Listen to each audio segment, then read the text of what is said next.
Título: Teoria da alucinação. Os que não admitem o mundo incorpóreo e invisível julgam todos explicar com a palavra alucinação. Toda a gente conhece a definição dessa palavra.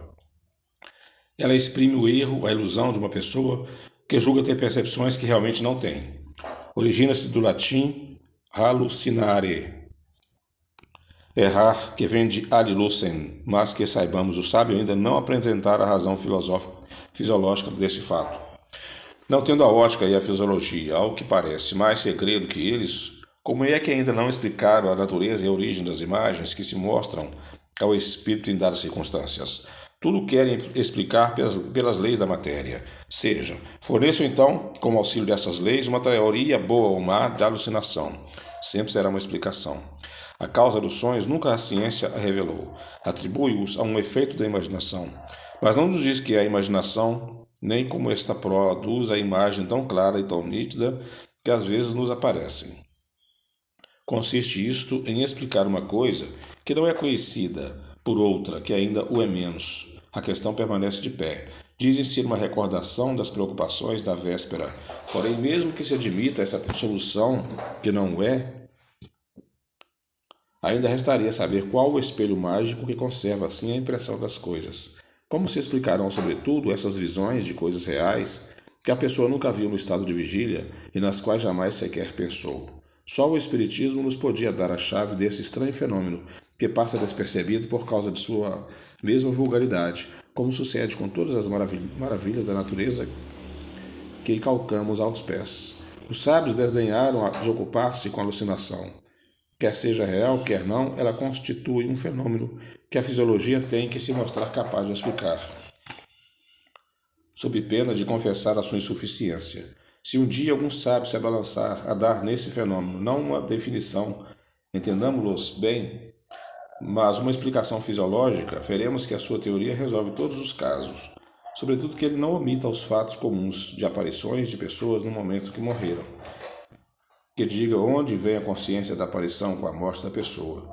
Se este fosse um fato insulado, poder-se-ia atribuí-lo ao acaso. É, porém, muito frequente para ser devido ao acaso que não vem dessas incidências. Se ao menos aquele que viu a aparição tivesse a imaginação despertada pela ideia de que a pessoa que lhe apareceu havia de morrer, vá. Mas quase sempre a que aparece é a quem menos pensava e a que vê. Logo, a imaginação não entra aí de forma alguma.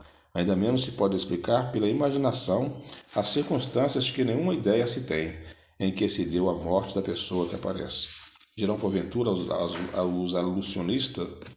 alucinacionistas que a alma, se é que admite uma alma, tem momentos de sobreexcitação, em que suas faculdades se exaltam. Estamos de acordo, porém, quando é real o que ela vê. Não há ilusão. Se na sua exaltação a alma vê uma coisa que não está presente, é que ela se transporta. Mas se nossa alma pode transportar-se para junto de uma pessoa ausente, por que não poderia a alma dessa pessoa transportar-se para junto de nós? Dignem-se eles de levar em conta esses fatos na sua teoria da alucinação e não esqueçam que a teoria a que podem opor fatos que a contrariam é necessariamente falsa ou incompleta. Aguardando a explicação que venham a oferecer, vamos tentar emitir algumas ideias a esse respeito. Provam os fatos que há aparições verdadeiras que a teoria espírita explica perfeitamente e que só podem ser negadas pelos que nada admitem fora do organismo. Mas a par das visões reais, haverá alucinações do sentido de que esses termos se emprega. É fora de dúvida onde se originam. Os espíritos é que vão esclarecer-nos sobre isso, porquanto a explicação parece-nos estar todas nas respostas dadas às seguintes perguntas. São sempre reais as visões? Não serão algumas vezes efeito da alucinação? Quando um sonho ou de modo diverso se veem, por exemplo, o diabo ou outras coisas fantásticas que não existem, não será isso um produto da imaginação? Sim, algumas vezes, quando dá muita atenção a certas leituras ou a histórias de sortilégios que impressiona a pessoa, lembrando-se mais tarde dessas coisas, julga ver o que não existe.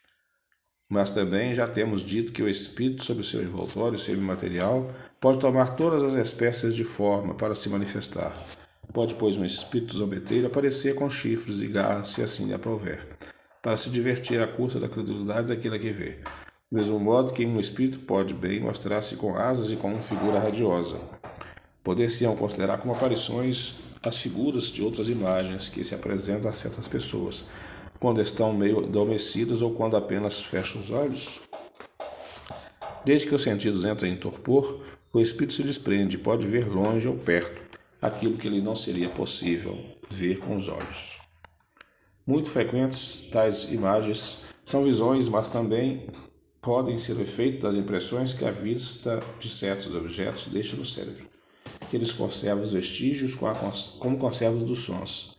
Desprendido do espírito, vê-se no seu próprio cérebro as impressões que aí se fixam como uma chapa daguerreotípica. A variedade ou baralhamento das impressões forma os conjuntos estranhos e fugidios, que se apagam quase imediatamente, ainda que idêntica se deve atribuir, ainda que se façam maiores esforços para retê-los. Uma causa idêntica se deve atribuir certas aparições fantásticas, que nada têm de reais e que muitas vezes se produzem durante uma enfermidade. É corrente ser a memória o resultado das impressões que o cérebro conserva. Mas por que singular fenômeno essas impressões, tão variadas, tão múltiplas, não se confundem? Mistério impenetrável, porém, não mais estranhável do que o das ondulações sonoras que se cruzam no ar e que, no entanto, se conservam distintas. No cérebro, são e bem organizado, essas impressões se revelam nítidas e precisas. No estado menos favorável, elas se apagam e confundem, daí a perda da memória ou a confusão das ideias.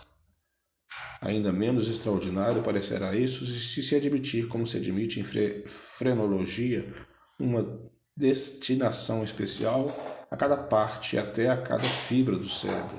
Assim, pois, as imagens que através dos olhos vão ter no cérebro deixam aí uma impressão em virtude da qual uma pessoa se lembra de um quadro, como se tivera diante de si. Nunca, porém, há nisso mais do que uma questão de memória.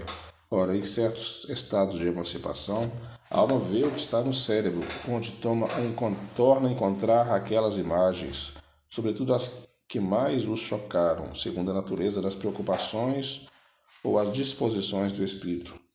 É assim que lá encontra de novo a impressão de cenas religiosas diabólicas, dramáticas, mundanas, figuras de animais esquisitos que ela viu noutra época em pinturas, ou mesmo em narrações, porquanto também as narrativas deixam impressões. De sorte que a alma vê realmente, mas vê apenas uma imagem fotografada no cérebro. No estado normal, essas imagens são fugidias, efêmeras, porque todas as partes cerebrais funcionam livremente, ao passo que no estado de moléstia, o cérebro sempre está mais ou menos enfraquecido. O equilíbrio entre todos os órgãos deixa de existir, conservando somente alguns de suas atividades, enquanto que outras se acham de certa forma paralisados. Daí a permanência de determinadas imagens que as preocupações da vida exterior não mais conseguem apagar, como se dá no estado normal. Essa é a verdadeira alucinação e causa primária das ideias fixas. Conforme se vê, explicamos essa anomalia por meio de uma muito conhecida lei inteiramente fisiológica, a das impressões cerebrais, pois preciso nos foi sempre fazer intervir a alma. Ora, se os materialistas ainda não puderam apresentar nesse fenômeno uma explicação satisfatória, é porque não querem admitir a alma. Por isso mesmo, dirão que a nossa explicação é má, pela razão de erigirmos em princípio o que é contestado. Contestado por quem? Por eles, mas admito pela imensa maioria dos homens. Desde que houve homens na terra, ora, a negação de alguns não pode constituir lei. É boa a nossa explicação? Damos lá pelo que possa valer, em falta de outra, e se quiserem, a título de simples hipótese, enquanto outra melhor não aparece.